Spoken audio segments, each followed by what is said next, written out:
Olá, pessoal, boa noite, tudo bem com vocês? Quem tá falando é a professora Eliane e nós vamos à nossa penúltima aula da disciplina Saúde Mental.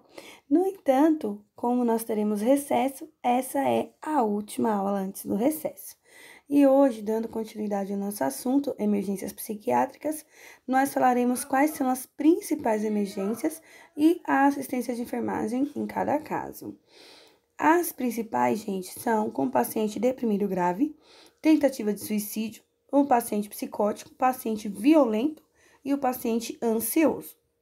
Então, o paciente deprimido grave, provavelmente ele vai ser levado pelo familiar, por alguém conhecido, por queixas de anormalidade no comportamento.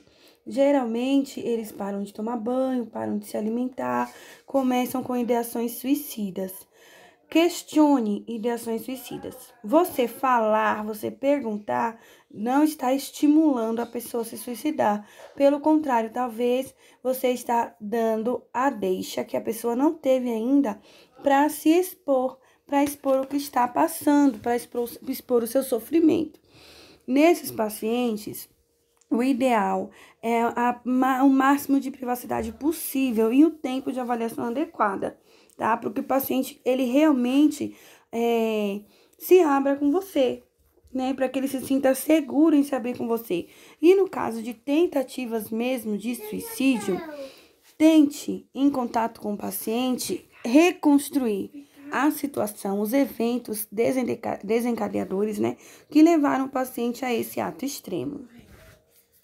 Na tentativa de suicídio, gente, algo importantíssimo. Quem tenta suicídio nem sempre quer morrer, tá? Vamos tirar essa ideia da cabeça de, se tentou é porque quer morrer, deixa. Não, vamos prestar socorro. Primeiro que nós não somos, como eu já falei para vocês várias vezes, né? Nós não somos juízes, nós não somos detentores da verdade. Nós somos profissionais da área da saúde que estamos ali para prestar assistência.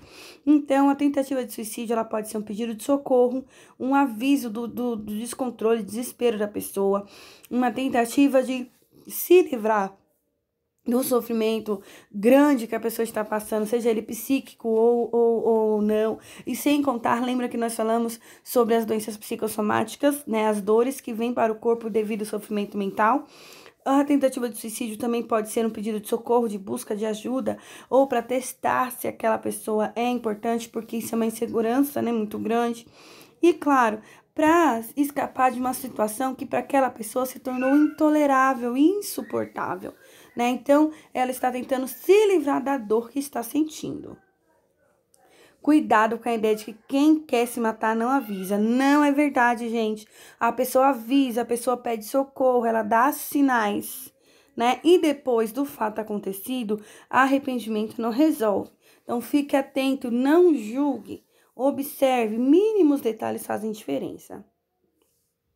O paciente psicótico. Gente, nos episódios de psicose, né, os pensamentos, as percepções da pessoa, eles estão em confusão, eles estão perturbados. O indivíduo, ele tem dificuldade de saber o que é real e o que não é, né? E os sintomas, eles vão incluir aí delírio, alucinações, né, tanto visuais como auditivas. E o que é importante lembrar?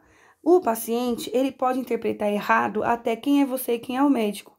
Ele pode, inclusive, interpretar errado o objetivo das perguntas e da conduta, que está sendo tomada.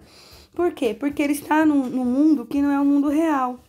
Então, ele pode achar que você ou o médico é alguém que quer matá-lo, né? Ele pode idealizar na mente que uma medicação que você vai administrar seja um veneno, seja algo para tirar sua vida. Então, use uma linguagem clara, fale frases curtas, explique o possível, não exagere, não enche a pessoa de informação, tá? Fale com a família para esclarecer a extensão do problema, né, para compreender realmente o comprometimento funcional do paciente. E, claro, o principal, os riscos existentes, porque a família, o familiar, já deve ter passado por outras situações com esse paciente. Em cidades menores, às vezes o paciente se torna até rotineiro, né, o paciente que você conhece, mas não ache que todas as crises serão iguais. Não fique seguro achando que todas as crises terão o mesmo desfecho. Já o paciente violento, né? Gente, ele pode estar violento por diversas razões. Primeiro, tentar determinar o que deixou aquele paciente violento. É o primeiro passo, tá? Quais são os desencadeadores básicos de violência? Transtornos mentais, né? Delírio, por intoxicação ou por abstinência de drogas. Por quê? A pessoa, em uma crise de abstinência, ele vai ter tremores, ele vai ter alucinações, porque o corpo vai começar a reagir à falta dos químicos. Transtornos cerebrais, como epilepsia, né? Ou alterações dos lobos frontal ou temporal. Transtornos de personalidade, né? O antissocial, paranoide, borderline também. O que é borderline? Vamos discutir na nossa aula. E é claro que eu vou observar quem é a primeira pessoa que vai tocar no assunto e quem foi que pesquisou, tá? Transtorno de borderline. Transtornos psicóticos também, como a esquizofrenia, a psicose, que eu falei agora há pouco. E também a psicose puerperal. Lembram da depressão pós-parto? Existe, tem também o baby blues e, claro, a psicose puerperal, que é um surto psicótico durante o puerpério. Gente, deixe o paciente livre nesse caso, paciente violento, sem pressionar, sem fazer muitas perguntas. Não confronte o paciente, nem negue, não ache que não é grave a situação, porque é. Seja claro, seja firme e conciso, né, no que você for fazer. Agora, tenha calma, tenha paciência, tenha parcimônia e deixe as suas mãos sempre visíveis para o paciente. E, claro, não toque o paciente ou não realize movimentos bruscos, não toque o paciente sem avisar. E não faça movimentos bruscos, porque ele pode reagir contra você e a reação dele é proteção.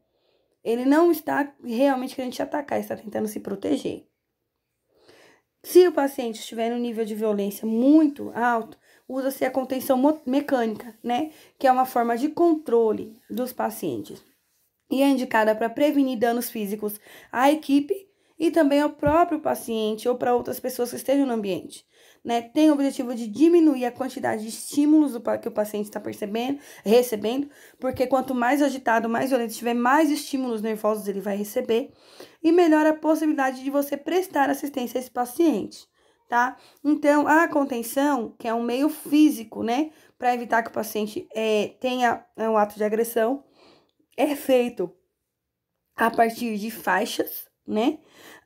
E existe contenção no ombro, em ombros e tórax, né? Contenção de punho, de quadril e de tornozelos. Claro que se deve, de joelhos também, se deve usar material adequado para não ferir o paciente, que o nosso objetivo é protegê-lo e não feri-lo.